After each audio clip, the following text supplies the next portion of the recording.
तो नमस्कार दोस्तों, मैं दीपक नागर, दीपक इकोनॉमिक्स के इस चैनल पर आप सभी का स्वागत है। दोस्तों, हम यहाँ बात करते हैं इकोनॉमिक्स के करंट अफेयर के बारे में। इकोनॉमिक्स के करंट अफेयर के बारे में हम जो डे टू डे की न्यूज है उसके बारे में हम यहाँ डिटेल में इजी लैंग्वेज में, काफ़ी ज़्यादा इजी लैंग्वेज में हम उसको यहाँ पर स्टडी करते हैं, समझने का प्रयास करते हैं। तो दोस्तों, आज की न्यूज अगर आप लोगों ने अभी डायग्राम देखा होगा वो है जीडीपी ग्रोथ रेट के बारे में। क्या बारे में? जीडीपी ग्रोथ रेट के बारे में हम डिस्कस करेंगे। आप में से शायद ऐसा कोई होगा, शायद इस देश में कोई ऐसा होगा जिसने जीडीपी शब्द के बारे में नहीं सुना होगा। बार बार सुनने को पड़ता है जीडीपी घट गई, जीडीपी बढ़ गई, गवर्नमेंट को कुछ नहीं कर रही, गवर्नमेंट के शर्म की बात है कि जीडीपी ग्रोथ रेट डाउन हो रही। तो हम सब समझ नहीं पाते कि एक्चुअली जीडीपी होती क्या है, उसकी ग्रोथ रेट इतनी क्यों मैटर करती है और इसको कम होना या ज़्यादा होना से क्या इम्पैक्ट देश की इकोनॉमी पर पड़ता है। तो आज हम इसके बारे में डिटेल में देखेंगे, जीडीपी क्या है, उसकी ग्रोथ रेट क्या होती है, वर्तमान में क्या चल रही है स्थिति, सब कुछ के बारे में हम डिटेल में स्टडी करेंगे दोस्तों। तो सबसे पहले तो मैं जीडीपी के बारे में बात करूंगा। जीडीपी जिसकी फुल फॉर्म होती है gross domestic product, gross domestic product, जिसको हिंदी में अपन कहते हैं सकल घरेलू उत्पाद, सकल घरेलू उत्पाद, ग्रॉस डोमेस्टिक प्रोडक्ट जीडीपी। इसको हिंदी में हम सकल घरेलू उत्पाद भी कह सकते हैं। तो ये होता क्या है बेसिकली? वो रहता है कि इंडिया की जीडीपी कम हो रही है, बढ़ रही है, गवर्नमेंट के जो एजेंट की साइड हमेशा कहेगा कि हमारी जीडीपी बढ़ रही है, और जो अपोजिशन कहता है जीडीपी घट रही। तो ये होता क्या है, एक मिनट के लिए हम समझने का प्रयास करें। मैं कहूँ आपसे कि ये दो किसान हैं, दो किसान हैं, एक तो है ए, एक बी, ऐसे ही दो जॉब कर रहे हैं। हो सकता है कि कोई गवर्नमेंट में, कोई प्राइवेट के भी जॉब कर रहा हो, ये एक भी जॉब कर रहा है, बी भी जॉब कर रहा है। तो अब मुझे बताओ, फार्मर ए और बी में से कौन सा पर्सन रिच है, मतलब कौन पैसे वाला है, कौन अमीर है, कैसे पता चलता है? तो सर, ये दो किसान में से कौन सा पैसे वाला कैसे पता चलेगा? सर, पता चलेगा किससे?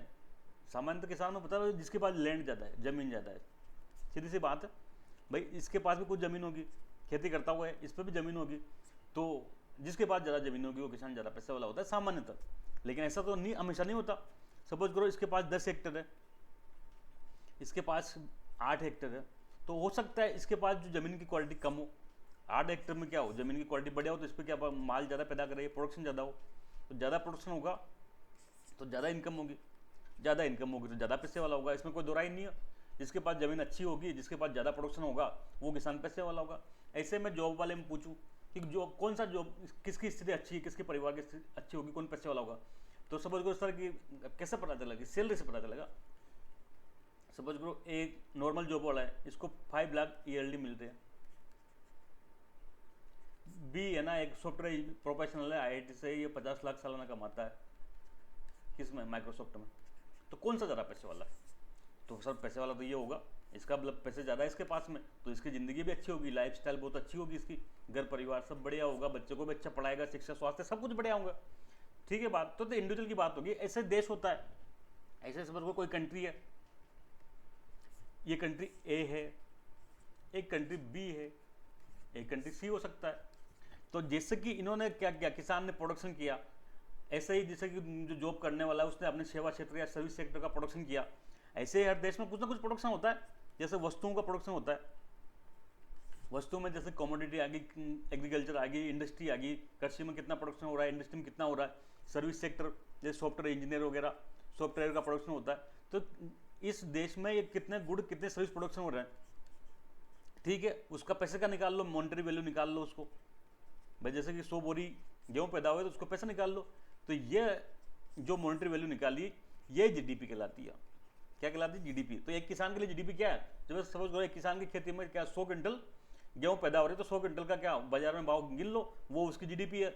ऐसे ही क्या होता है, ऐसे ही कोई मान लो कोई गवर्नमेंट जॉब कर रहा है, टीचर है, तो वो अपनी सेवा दे रहा है गवर्नमेंट से टीचिंग करके, तो वो साल भर में कितना कमा रहा है। तो ऐसे अगर कोई पूरे देश में साल भर में कितना प्रोडक्शन हो रहा है गुड्स एंड सर्विसेज का, वो काउंट कर लो, तो वो देश की जीडीपी कहलाती। ऐसे बी की भी कुछ जीडीपी होगी, ऐसे सी की भी कुछ जीडीपी होगी नहीं होगी? अब जाहिर सी बात है, ये 3 देश थे, इसकी जीडीपी कुछ होगी। जीडीपी का सिंपल मतलब प्रोडक्शन। जब यहाँ देश में प्रोडक्शन ज़्यादा हो रहा है तो यहाँ के लोगों को मुझे बताओ रोजगार ज़्यादा मिलेगा कम मिलेगा? तो रोजगार भी ज़्यादा मिलेगा। इनकी इनकम ज़्यादा होगी कम होगी? तो इनकी इनकम भी ज़्यादा होगी। तो ये देश ओवरऑल तरक्की करेगा कि नहीं करेगा? तो तरक्की करेगा। तो इससे हम क्या सीखे कि जिस देश की जीडीपी जितनी अच्छी बड़ी होती है उस देश में उतना ज़्यादा लोगों को रोजगार मिलता है, उतनी इनकम होती है, उतना उसका जीवन स्तर अच्छा होता है। बार बार हम अमेरिका की क्यों बात करते हैं? इंडिया से लोग अमेरिका में क्यों काम करने जाते हैं? क्योंकि अमेरिका की जीडीपी दुनिया की सबसे बड़ी है, जो इसकी लार्जेस्ट जीडीपी है पूरी दुनिया में। नंबर 1 पर जीडीपी अमेरिका की है, फिर दूसरे नंबर पर चाइना की है, तीसरे नंबर पर जर्मनी जापान की है, फोर्थ पे जर्मनी की है और फिफ्थ पे इंडिया की है। तो जितना बड़ा जीडीपी होगा उस देश में उतना ज़्यादा प्रोडक्शन हो रहा है। इसका मतलब उतने लोगों को रोजगार मिलता है, उतने लोगों को इनकम बढ़ रही है। प्रोडक्शन ज़्यादा होगा तो गवर्नमेंट को टैक्स भी ज़्यादा मिलेगा, ज़्यादा टैक्स मिलेगा तो गवर्नमेंट खर्चा भी ज़्यादा करेगी। तो ओवरऑल जैसा कि है ना, एक किसान ज़्यादा इनकम हो रही है, ऐसे उस देश में ज़्यादा इनकम हो रही है, जीडीपी बड़ी होने का यह मतलब होता है। लेकिन सपोज करो हम तो 1947 में गुलाम थे, आज़ादी मिली हमको, तो हमारी तो जीडीपी बहुत खराब थी। आप लोग जानते हो अंग्रेजों ने तो बर्बाद कर दिया था, एग्रीकल्चर बर्बाद कर दी, इंडस्ट्री बर्बाद कर दी, कुछ सर्विस सेक्टर तो उस जमाने में हुआ नहीं करता था। तो फिर हम कैसे अमीर बने? तो फिर यहाँ कंसेप्ट आता है जीडीपी ग्रोथ रेट का। कि सपोज करो इस साल हमारी 100 रुपये इनकम थी, तो अगले साल हम इसको और बढ़ाएं, कितना 10% बढ़ाए सपोज करो, तो 110 हो गया। फिर हम इसको 10% बढ़ाएं, तो ऐसा करते करते करते क्या होगा, 120-30 हो जाएगी। ऐसे करते करते हमारी जीडीपी डे बाय डे बढ़ती जाएगी। तो इसी को क्या कहते हैं, 10% जो इंक्रीज हो रहा है ना पिछले साल की तुलना में, इसको ग्रोथ रेट कहते हैं। अब मुझे बताओ दो देशों की जीडीपी बराबर सी थी, ए की 100 थी, बी की भी 100 थी। अब इसकी तो ग्रोथ रेट हुई 8%, तो ये तो हो गया 108। इसकी हुई 4%, तो ये हो गया 104। तो कौन सा बढ़िया है? जाहिर सी बात है जिस देश की ग्रोथ रेट बढ़िया है वो बढ़िया है। पर जीडीपी बढ़ने का क्या मतलब है? जीडीपी बढ़ने का मतलब उस देश में प्रोडक्शन बढ़ रहा है, सिंपल सा मतलब, प्रोडक्शन बढ़ रहा है। तो प्रोडक्शन बढ़ेगा तो उस देश में एम्प्लॉयमेंट भी ज़्यादा बढ़ेगा, नई नई फैक्ट्रियाँ लग रही है, तो उसमें एम्प्लॉयमेंट बढ़ेगा, एम्प्लॉयमेंट बढ़ेगा तो लोगों की इनकम भी बढ़ेगी, और लोगों की पब्लिक की इनकम बढ़ाना है तो गवर्नमेंट का उद्देश्य है। इनकम बढ़ेगी तो गरीबी दूर होगी, एम्प्लॉयमेंट बढ़ेगा तो बेरोजगारी कम होगी। तो गरीबी और बेरोजगारी दूर करना और लोगों का जीवन स्तर में सुधार करना, यही तो इकोनॉमी का उद्देश्य होता है। और क्या उद्देश्य होता है? तो इसलिए क्या ग्रोथ रेट बहुत इंपॉर्टेंट होती है। जिन देशों को गरीब देश है उनको अपनी ग्रोथ रेट तेजी से बढ़ाना चाहिए, ताकि वो क्या करें, धीरे धीरे उनकी जीडीपी बढ़े, वहाँ भी रोजगार बढ़े और लोगों का जीवन स्तर में सुधार आए। तो ये पूरा गेम है जीडीपी ग्रोथ रेट का। लेकिन दोस्तों क्या है ना, भारत की जीडीपी ग्रोथ रेट देखो आज़ादी के बाद से 1947 के बाद से आप सबको पता है हमने मिक्स्ड इकोनॉमी अपनाई थी। मिक्स्ड इकोनॉमी का सिंपल मतलब होता है जहाँ पब्लिक सेक्टर भी होता है और प्राइवेट सेक्टर भी होता है, जहाँ पर क्या बीएसएनएल भी है, एयरटेल भी है।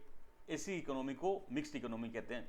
लेकिन फिर भी झुकाव ज़्यादातर पब्लिक सेक्टर कंपनी की तरफ था, सरकारी कंपनियां जैसे कि गेल, बेल, सेल सब इस सब की स्थापना करती। तो आज़ादी के बाद हमारी ग्रोथ रेट बहुत कम थी, काफ़ी कम थी।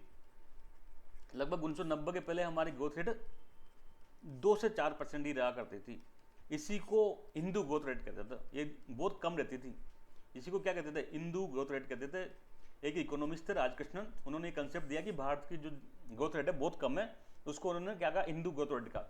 लेकिन आप सबको पता है 1990 में एक हीरो की एंट्री हुई, वो हीरो थे doctor Manmohan Singh ji, the great economist. Doctor Manmohan Singh ji ने क्या किया था, 1991 में एलपीजी रिफॉर्म लेके आए, लिबरलाइजेशन किया, प्राइवेटाइजेशन किया, ग्लोबलाइजेशन किया, निजी क्षेत्र को अलाउड किया, निजी कंपनियों को भी अलाउड किया।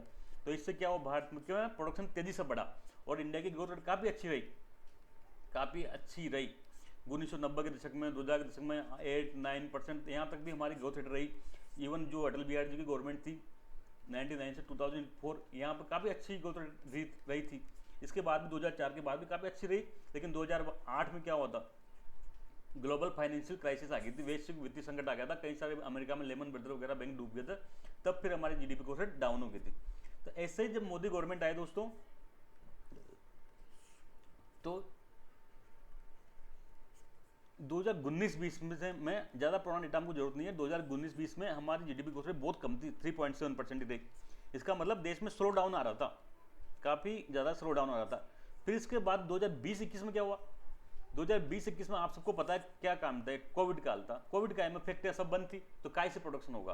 तो इस टाइम पे हमारा जीडीपी जो क्या हुआ था, ग्रोथ की बजाय नेगेटिव में चल गई, -6.6% के आसपास ग्रोथ रेट रही थी। लेकिन फिर इसने जीडीपी ने वापस 2021-22 में बाउंस बैक किया और ये ग्रोथ किया 9.18% से। लास्ट के 3-4 साल के डेटा आपको दोस्तों ओरली याद होना चाहिए, इंटरव्यू में, मेंस में, आंसर राइटिंग में, सब जगह काम आएगा। ये 3-4 डेटा ही आपको जरूरत पड़ेगी। ये बाउंस बैक किया, क्यों किया? क्योंकि ये बेस इफेक्ट था भाई। कोरोना काल के कारण क्या जीडीपी कम हुई थी, लेकिन हमारी फैक्ट्री की क्षमता उतनी थी। जैसे कोविड का लॉकडाउन हटा, वापस फैक्ट्री ने क्या किया, प्रोडक्शन बढ़ा दिया, तो इससे हमारी जीडीपी तेज गति से बढ़ी। इसके बाद 2022-23 में सब लोग कह रहे थे, अभी मैंने लेटेस्ट में वीडियो बनाया था, एक आध 15 दिन पहले की बात है, जब इसका डेटा आया था, सब कह रहे थे कि 7% के आसपास रहेगी, लेकिन ये कितनी थी? 7.2% रही थी। एनएसओ को डेटा आया था, आप लोगों को पता होगा, जो ministry of statistical and programme implementation एक मंत्रालय है, उसके अंडर में एक संस्था होती है एनएसओ, नेशनल स्टैटिस्टिकल ऑफिस। ये क्या करता है? भारत में जीडीपी की डेटा जारी करता है। तो यहाँ तक आपको 4-5 साल का डेटा पता चल गया होगा। तो अब देखो, अभी कौन सा फाइनेंशियल ईयर चल रहा है? अभी चल रहा है फाइनेंशियल ईयर 2023-24। इसका सीधा सा मतलब होता है 1 अप्रैल 2023 से 31 मार्च 2024। देखो आप सबको पता है कैलेंडर ईयर अलग होता है। कैलेंडर ईयर जो होता है ना, वो 1 जनवरी से स्टार्ट होता है नया साल, और 31 दिसंबर तक चलता है। लेकिन हमारे फाइनेंस के सेक्टर में, इकोनॉमिक के क्षेत्र में जो ईयर शुरू होता है वो बेसिकली 1 अप्रैल से शुरू होता है और 31 मार्च तक चलता है। तो ये 2 कैलेंडर ईयर को कवर करता है, इसलिए इसको क्या कहते हैं? Financial year 23-24। तो अभी फाइनेंशियल ईयर 23-24 को चलते हुए कितना हो गया? 2-3 महीने होंगे, अप्रैल मई हो गया, जून चल रहा है अभी। तो अब इस साल जीडीपी ग्रोथ रेट कितनी रहेगी, इसके कुछ कई सारी संस्थाओं ने अनुमान दिए हैं, उसके बारे में हम डिस्कस करेंगे दोस्तों। तो आप ये देख सकते हैं। सबसे पहले देखो, आपसे जो मुद्दा था वो जीडीपी का था, और जो अभी लेटेस्ट में वर्ल्ड बैंक की रिपोर्ट आई थी जून 2023 में, इसका नाम याद होना चाहिए, global economic prospectus. Global economic prospectus report आती है, हर साल आती है, वर्ल्ड बैंक जारी करता है। इसने ये कहा कि भाई इंडिया की जो जीडीपी ग्रोथ रेट है ना, वो 6.3% रहेगी। कितनी रहेगी? 6.3% रहेगी। जो लास्ट ईयर कितनी थी? 7.2% थी। ये डेटा सब आपको ओरली याद होना चाहिए। पूछेंगे, रिपोर्ट का नाम पूछ सकते हैं कि वर्ल्ड बैंक की रिपोर्ट का क्या नाम था और उसमें कितना अनुमान लगाया गया है। तो इसके बाद हम चलते हैं हमारे टॉपिक की तरफ। तो ये देख सकते हैं आप। सबसे पहले तो देखो जीडीपी क्या होती है, तो मैंने बता दिया जीडीपी कुछ नहीं, बेसिकली प्रोडक्शन होता है। वो देश में कितना प्रोडक्शन हो रहा है, जितना ज़्यादा प्रोडक्शन होगा उतना ही वो देश तरक्की करेगा, उतना संपन्न या अमीर देश माना जाएगा। ग्रोथ रेट क्या है? फिर वो जो जीडीपी है, जो प्रोडक्शन हो रहा है, उसको और बढ़ाना है हमको, तेजी से इंक्रीज करना है। तो ये इंक्रीज करने को क्या कहते हैं? जितना परसेंटेज से इंक्रीज हुआ उसको ग्रोथ रेट कहते हैं। लास्ट ईयर की तुलना में, लास्ट ईयर 100 रुपये का प्रोडक्शन था, इस साल 108 का हो गया, तो हम कहेंगे कि 8% ग्रोथ रेट है हमारी। अब ग्रोथ रेट की स्थिति देखो, मैंने बताया कि जो ministry of statistical and programme implementation होती है, इसके अंडर में एक संस्था काम करती है, नेशनल स्टैटिस्टिकल ऑफिस, एनएसओ। ये हर साल क्या करता है? जीडीपी के डेटा जारी करता है। तो 2019-20 में कितनी थी? 3.7% थी, काफ़ी कम थी। क्षमता से हमारी क्षमता लगभग 8 से 10% की है, लेकिन हमारी ग्रोथ रेट क्या होती? अभी कम थी। 2020-21 में कोविड का टाइम था, हम सबको पता है, तो नेगेटिव में जानी थी, नेगेटिव 6.6% रहेगी। फिर बाउंस बैक करेगी वापस से, जैसे ही लॉकडाउन हटेगा तो बाउंस बैक करेगी, तो 9.1% गई। और 2022-23 का लेटेस्ट में डेटा आया था अभी, उसमें कितनी थी? 7% थी, 2 थी। जबकि उम्मीद किसी को भी 7% से ज़्यादा नहीं थी, लेकिन हमने उम्मीद से ज़्यादा अच्छा परफॉर्म किया।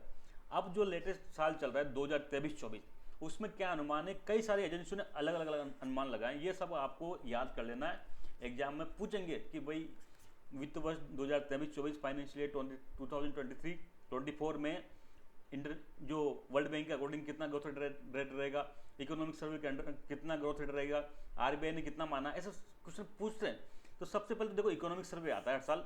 इकोनॉमिक सर्वे ने माना है कि 6 से 6.8%, कितना? 6 to 6.8% के बीच में रहेगी। और बेस लाइन सिनेरियो में ये कितनी रहेगी? 6.5% रहेगी। देखो इकोनॉमिक सर्वे ये कहता है, ने बेसिकली एक डेटा ने देखिए, एक रेंज दी है कि 6 से 6.8% के बीच में क्या रहेगी? जीडीपी ग्रोथ रेट रहेगी। अगर बढ़िया कंडीशन रहेगी तो 6.5% रहेगी, बुरी स्थिति हुई तो 6 रहेगी। और जो बेस लाइन है एवरेज, वो एवरेज में 6.5% ग्रोथ रेट रहेगी 2023-24 की। वर्ल्ड बैंक की जो रिपोर्ट आती है, क्या नाम था उसका? ये रिपोर्ट का नाम याद रखना है, ग्लोबल इकोनॉमिक प्रोस्पेक्टस। इसने कहा है कि भाई जो ग्रोथ रेट है वो 6.3% रहेगी, इसको हमको याद रखना है।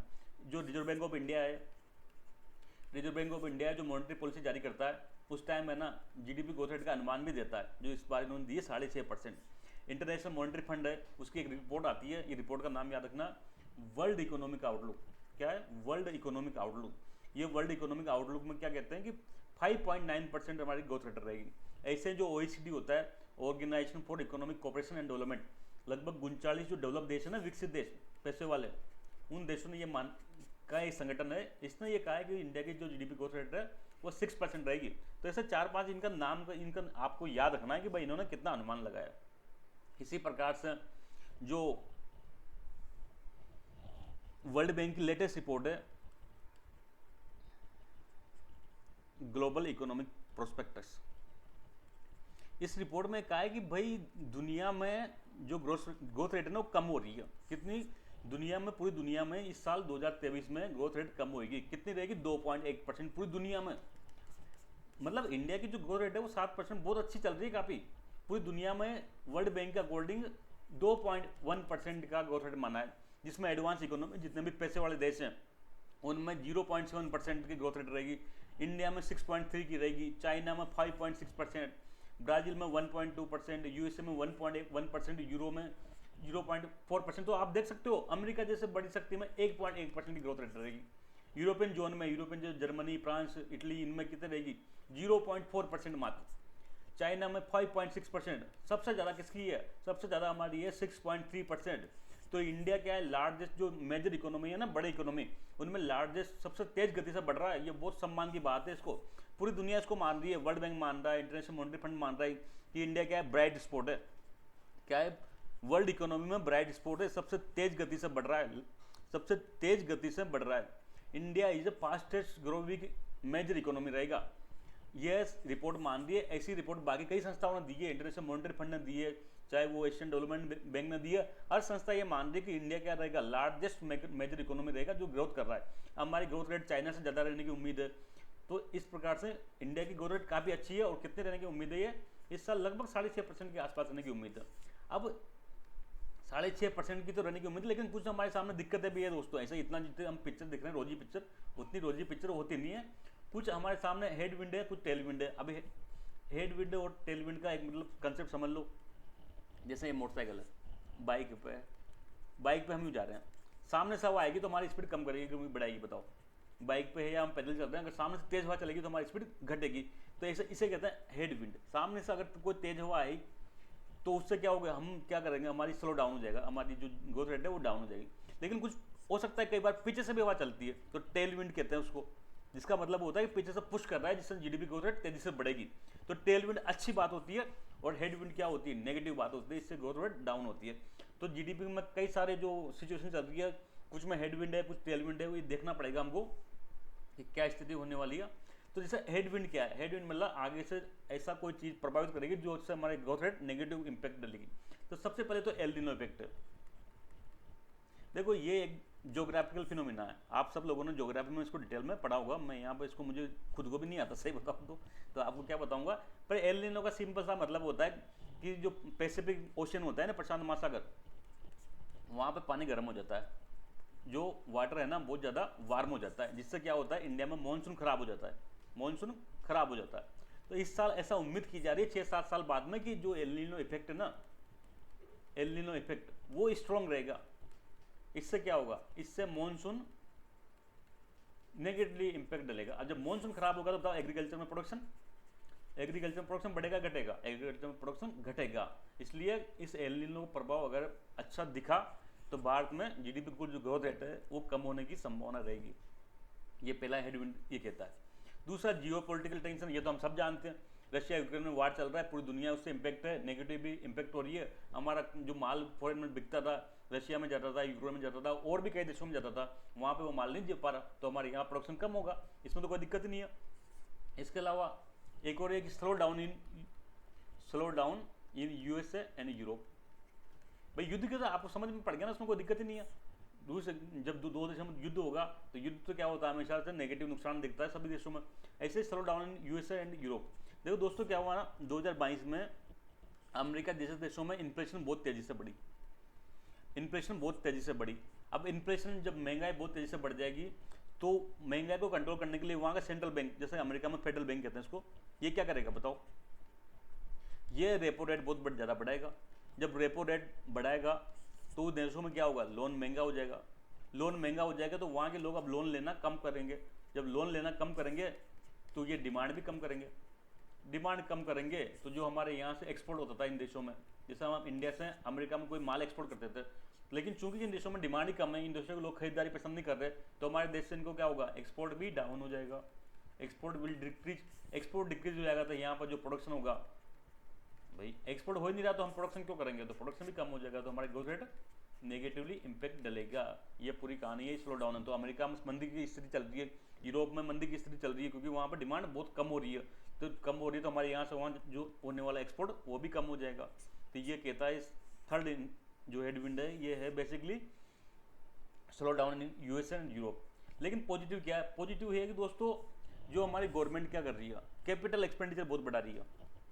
भारत सरकार कैपिटल एक्सपेंडिचर बहुत बढ़ा रही है। कैपिटल एक्सपेंडिचर का मतलब होता है नए रेलवे बना रही है, नए ब्रिज बना रही है, नए प्लांट लगा रही है, नया रोड बना रही है। ऐसे बड़े बड़े प्रोजेक्ट होते हैं ना, जो रेल ब्रिज इनको निर्माण कर रही है, इससे होगा। अब इतना इनका निर्माण होगा तो इससे क्या होगा, पूरी इकोनॉमी में डिमांड पैदा होगी। जैसा सपोज करो भारत सरकार ने निर्णय किया कि कोई रोड बनाने का, रोड बनाने तो सीमेंट चाहिए, स्टील चाहिए, लोगों को काम मिलेगा, तो इससे ओवरऑल जीडीपी ग्रोथ रेट बढ़ती है दोस्तों। ओवरऑल जो डिमांड होती है ना पूरे देश में, जो कि बढ़ती है, रोजगार बढ़ता है, इससे ग्रोथ रेट बढ़ती है कैपिटल एक्सपेंडिचर से। तो भारत सरकार कैपिटल एक्सपेंडिचर बहुत बढ़ा रही है। अगर आप लोगों ने बजट 2023-24 देखा होगा तो इसमें इस साल जो कैपिटल एक्सपेंडिचर का टारगेट है वो 10 लाख करोड़ है। तो 10 लाख करोड़ काफ़ी बड़ी मात्रा में कैपिटल एक्सपेंडिचर गवर्नमेंट कर रही है। इस कैपिटल एक्सपेंडिचर का है ना भारत की जीडीपी पर पॉजिटिव इम्पैक्ट पड़ेगा। इसके अलावा प्राइवेट कंजप्शन बहुत ज़्यादा बढ़ रहा है। आम आदमी क्या कर रहा है, खर्चा कर रहा है, तो अन्ना उसके खर्चे के लिए क्या करना पड़ेगा, सप्लाई को बढ़ाना पड़ेगा फैक्ट्री को। फैक्ट्री सप्लाई बढ़ाएगी तो क्या होगा, प्रोडक्शन बढ़ेगा। इसके बाद एनपीए कंट्रोल में था, आप लोगों को पता है 2014 के आसपास में भारत में जो एनपीए था बैंकों का, जो डूबा हुआ लोन था बहुत ज़्यादा बढ़ गया था। जब ये लोन बहुत ज़्यादा बढ़ जाएगा तो बैंकों की जो लोन देने की क्षमता है ना वो कम हो जाती है, ये क्षमता कम हो जाती है।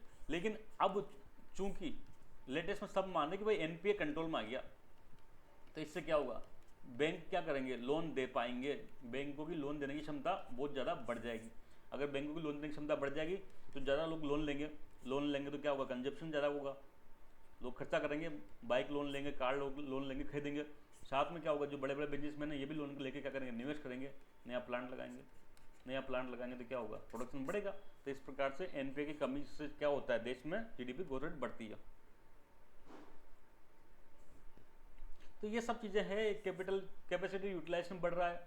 जैसे ही कोई प्लांट है, सपोज करो ये 100 बाइक बना सकता था, लेकिन आप लोग जानते हो जितनी क्षमता होती है हमेशा उतना काम नहीं होता। सपोज करो इसकी क्षमता अभी 100 थी, लेकिन ये 60% पे काम कर रहा था, मतलब 60 ही बाइक बना रहा था एक साल में। लेकिन अगर किसी प्रकार से इसकी कैपेसिटी यूटिलाइजेशन बढ़ रहा है, जैसे कि 70% हो गया, तो इसका मतलब है देश में प्रोडक्शन बढ़ रहा है। तो क्या होगा, जीडीपी ग्रोथ रेट बढ़ेगी। तो दोस्तों आज का ये मुद्दा जीडीपी ग्रोथ रेट का यहाँ पर समाप्त हो चुका। आई होप आप सब लोग जीडीपी क्या होती है, ग्रोथ रेट से कैसे पॉजिटिव इम्पैक्ट डलता है इकोनॉमी पर, वो सब समझ चुके होंगे। और 2023-24 में कितना ग्रोथ रेट रहने का उम्मीद है, ये सब डेटा आपके पास होगा, आप इसको बस रिवाइज करें। जल्दी हम मिलेंगे, तब तक के लिए थैंक यू, जय हिंद।